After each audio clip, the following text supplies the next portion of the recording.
team right here. The dynamic three, the dynamic trio, the dynamic trio! Remember when we went down the tree? Didn't smell great, but then we met you, our little sweet little thing. Thank you, seriously, for that experience. Really amazing. Really good. What was your favorite part?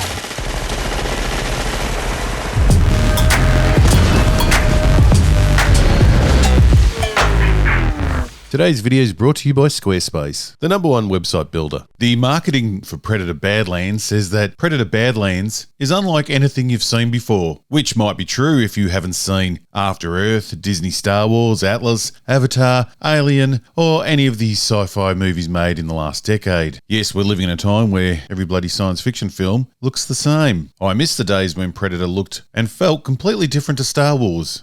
Jeez, you got a big pussy. She said, why did you say that twice? I said I didn't. It's because of the echo. Very interesting. The start of Predator Badlands and the start of The Rise of Skywalker feel like they could be in the same film, which is not good. Now, I wasn't minding the start of this film, and if it hadn't changed course, it could have been a fun movie. They should have stuck with the Predator stranded on a vicious planet trying to survive and escape. We could have had Predator does Rambo with minimal dialogue. It could have been a testosterone feast. But no, we can't have that, can we? That's not how Hollywood works these days. Everything has to be feminized. And don't worry, I'm not having a go at the women of Hollywood. You try that cowboy shit with me, fucking you can kiss this. Goodbye. I'm talking about the overly feminine men who fill Hollywood. The low testosterone, high estrogen men who make this type of bullshit. Anyway, the film was looking fine with some alright ideas when all of a sudden the most annoying character of 2025 showed up. Ella Fanning playing Tia. Or was it Thea? Can't remember. Who cares? One of 2 female robots she plays. What makes them female is anyone's guess. But she soon tells us that she and the other female robot are special, more sensitive and powerful than the other robots that all happen to be male. The second she mentions another female robot, I happen to write in my notes, great, another sister story like the Acolyte. And not 10 minutes later, she comes to the realization that the other robot is her sister. I have a sister. How could I have guessed? Tia, or Thea, one of those, is a sweet, innocent bundle of positivity that can teach the Predator a thing or two about being human. Her sister Tessa is all business, a mean robot that likes to torture things. It's never explained why these 2 exact robot copies, programmed to be the same, are completely different. But the script needs them to be, and modern writers can't be bothered thinking up plausible, interesting reasons, so they just are. They also can't be bothered coming up with good dialogue, because the dialogue in this film is some of the worst put to screen. I think they were hoping young children would be able to follow this very, very basic story. Why are you speaking its language? You heard the orders. I'm asking you to explain this device. When we meet Tia, or as I call her, Karen the annoying twit in accounting that won't shut up, she's physically tied up in a nest. Why or who tied her up is also never explained. But again, the script needs it, so shut the fuck up. For the first time, and definitely not the last time, the Predator deck needs saving, so he throws a weapon to Tia. Tia releases herself, explodes over to where Deck is, and takes out a flying creature that was about to eat Deck.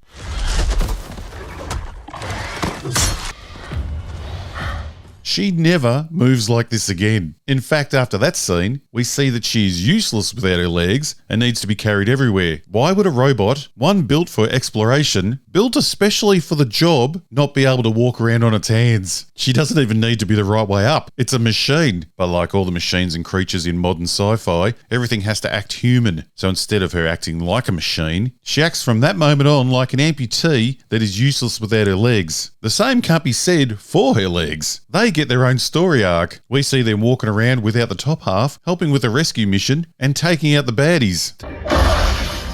That's how much better the female robots are to the male robots. Just her legs beat up and destroy several of the male robots at once. The legs even get their own slow-mo shot, which, to the joy of everyone around me, which wasn't many, made me laugh out loud in the cinema.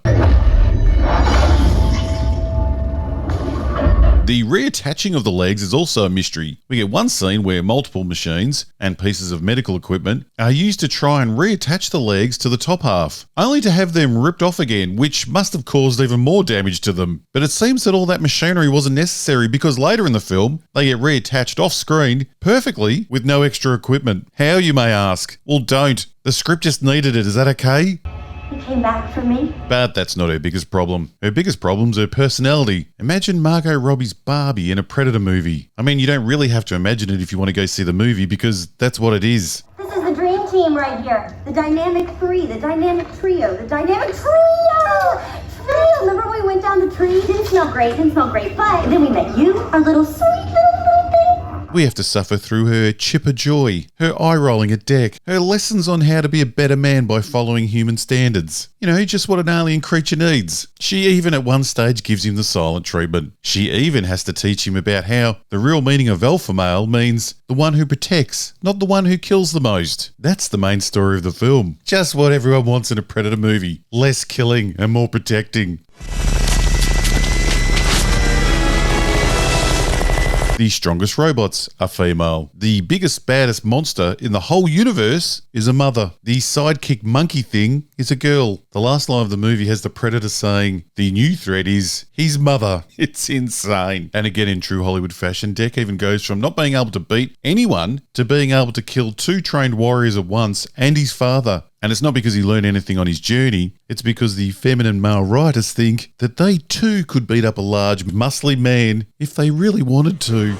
Bunch of slack-jawed around here. A quick break to thank our favourite sponsor, Squarespace. Not many people know this, but thanks to Squarespace, I'm able to work wherever I want. Today it's in the land where the wind is cold and the women are hot. Yes, there are benefits to working in a chilly climate. Ladies, this is Robot Head of Australia, the famous YouTuber. Hey ladies. Come and sit down. Don't mind if I do. Watch my sporran. What is a YouTuber? It's someone who shares their ideas with the whole world. That is correct. Did you know that with Squarespace, the whole world gets to see my great ideas? And it's that easy setting up a Squarespace website. I'm sure you can do it too. You can sell products, teach courses, and make lots of money while being creative. You can have a paid members area for your fans, and Squarespace even provides secure payments and client invoicing, so you can run your whole business straight from your website. All you need is a great idea. I have ideas. I have ideas too. I'm creative. I want my own money. What's an idea? And with Christmas coming, don't forget that someone special. Darling, it's what you've always wanted. Your own website. Head over to squarespace.com/robothead and you can try Squarespace today for free. And then when you are ready to take off, use the code ROBOTHEAD and you'll get 10% off your first purchase. See that link below. Go to Squarespace today and get that dream life.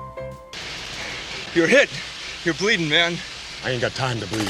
And as for the Predator's sidekicks, I don't know which one's worse. The blue monkey thing that was giving off the vibes of the monkey thing in the Lost in Space movie, or the slug creature that he somehow instantly trained to not only sit on his shoulder, but also spit acid at the enemy, as well as help with the rescue plan. Yes, he understood the rescue plan. The slug even sacrifices itself to save the Predator. And the way it was shot, you just know that the director thought that the audience was going to really care about the slug companion. More movies for idiots. But at least the slug creature was living. Having no humans in this film removes any feeling towards, well, anyone. Watching robot machines die who don't care about dying is meaningless. Who cares if a robot gets turned off? In fact, I would have paid extra to have this one turned off at the start of the film. You'll also be happy to know that in the finale of this film, the blue monkey and slug creature take out more of the enemy robots than the Predator does. A finale that is part aliens and a whole lot of Avatar. First we have the bad robot Tessa come out in a power lifter just like Ripley did in Aliens. Then we have a large black predator monster that was the enemy of our protagonist and is now on his side, attack the villain in the power lifter / mech suit, then dying in their sacrifice to save the hero. Exactly like Avatar, where the large black predator monster that was the enemy of our protagonist and is now on his side, attacks the villain in the mech suit, dying in their sacrifice to save the hero. It's the same fucking third act. Now, to be fair, most of this film looked pretty good, all except one thing, the Predator himself. He looks like shit in this movie. It's amazing that after nearly 40 years we went from this to this, and no Disney ball ticklers online. The Predator being a juvenile is not reason enough for the makeup department to do such a terrible job. Plus, the creator's choice of having him not wear a mask for most of the film was a mistake. But that's okay because the creators of this film don't really know what the mask is for. In the climax of this film, instead of our Predator friend wearing his brother's mask, which has features that are used in battle, and would have also had some meaning behind it because it was his brother's, no, instead instead of wearing that mask, which he has, he makes a mask out of a piece of dead animal. The creators of this film think the masks are just decorative, not a piece of military equipment. There's some of that Hollywood feminine energy for you. Well, good luck with your journey. So, after watching this piece of shite, the question you are left with is, where was the Predator in the Predator movie? Where was the alien hunter? Because the Predator being an alien is the important bit. I saw a very human story of a boy and his family struggles. I saw a tedious manhood initiation story. I saw a sappy moral story that pushed that human values override all other creatures' values. That is all not a Predator story. I don't want to get to know the Predator. I don't need to understand him. I don't want to see the Predator have a personal crisis or a family struggle. There are other avenues for that. We don't need every franchise Disneyfied with the same very human stories that revolve around personality problems. It's pretty obvious that there's way too much therapy and childhood trauma being thrown around the writer's room. Modern writers think that the films they work on are their own little personal therapy session. The Predator should be a superior killing machine. Something alien to me, even beyond my frail human comprehension. Something that camouflages into a tree so I'm on edge every second. A species that enjoys killing. Well, sadly, this film has none of that, because the fact that we go to these movies to escape real life crap is totally lost on modern Hollywood. Their need to ram real world mundane family crap into every movie, movies that are meant to be exciting, tense and action packed, is pathetic. But you know, we're not all the same. If you want to spend your hard earned cash on a story about loyalty between brothers and sisters, then naturally Predator would be your first choice. Bunch of slap-jawed around here. The whole time I was watching this film, I kept hoping that a real Predator would just step out of his camouflage in front of a boulder and rip the spine out of our main character. Because that would have been a welcome twist. The dynamic three, the dynamic trio, the dynamic trio!